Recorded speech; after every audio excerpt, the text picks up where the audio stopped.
Orfeo Euridice, in questo monte io vi andare, in questo vetuante. Orfeo was written by Claudio Monteverdi and is a tragic love tryst involving some fat old tart in a frock and a tenor coughing up blood.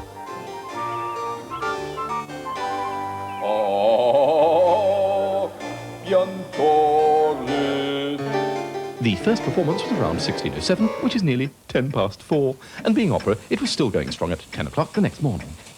The name Monteverdi translates into English as Mr. Green Mountain, an absurd name which set a precedent for subsequent generations of opera composers who have included Johann Fox, Joseph Suck, John Blow, George Bender, and a whole family of Benders and a gentleman from the 19th century named of Scheidt, whose Christian name is simply too offensive to be mentioned here on Mr. Boland's artistically innovative and dangerously neoteric programme. The most famous and the dullest opera composer is Richard Wagner, famous for his Tristan and Isolde. Richard Wagner only wrote opera because he failed all his Hollywood screen tests, unlike his brother Robert. And Sister Lindsay, who was great as a bionic woman. You know you are at a Richard Wagner show when the curtain goes up at 6 o'clock.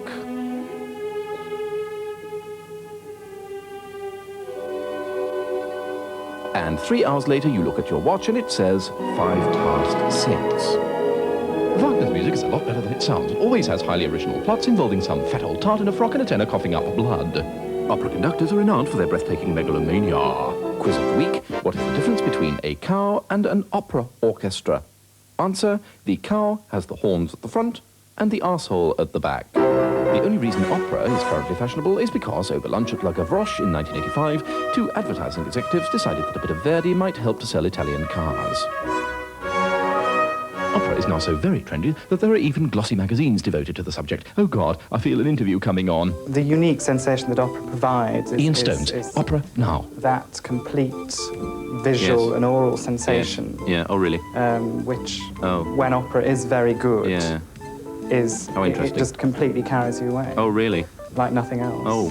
I think opera does a lot for the image of the MI group. Peter Orty, opera sponsor. Simply because opera is seen as high culture, it's seen as being extremely professional. No. Oh, really? The people in it have to achieve extraordinarily high standards. Oh, quaint. And that's what we as a company are all about. Oh, shut your mouth. Every year, opera receives subsidy to the tune of £25 billion of public money. Do you know the tune of £25 billion of public money? Here it is.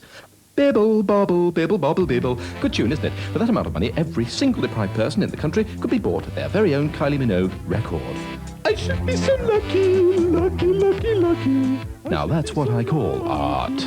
I don't feel that opera justifies the enormous subsidies that it gets. How fascinating. Because I don't seriously think that opera is accessible enough to the people who are paying for it. Really? These people have just sat through an hour and a half of modern English opera at Glyndebourne.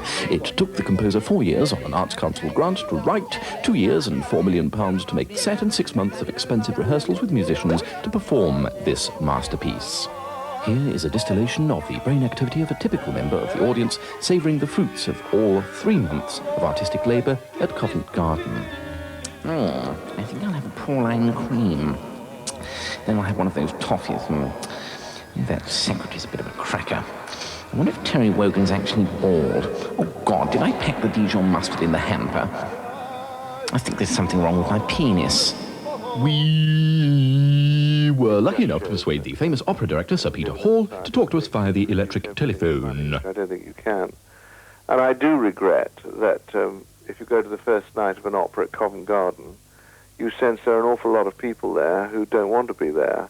They're only there because their firms are sponsoring the performance, and it's the thing to do to be there. Now, the only form of theatre audience that's worth having is one... Sir Peter? Do you have another 10p? There are only 3 modern English opera composers who get performed much. Number 1 is Sir Michael Tippett. Unfortunately, Michael Tippett insists on writing his own librettos and thinks they are hip and modern, but in fact, they are as embarrassing as watching your grandfather trying to do Acid House at the Christmas party. Then there is Benjamin Britten. His operas are people with calipigeon young boys and always feature a gentleman who sounds as if he had a strangulated hernia and was a very close friend of both the composer and of Dorothy, which is just as well, because for many years he was Britain's most wanted man. How old are you, boy? I am 12, sir. My mate wants to go out with you, boy. Thank you.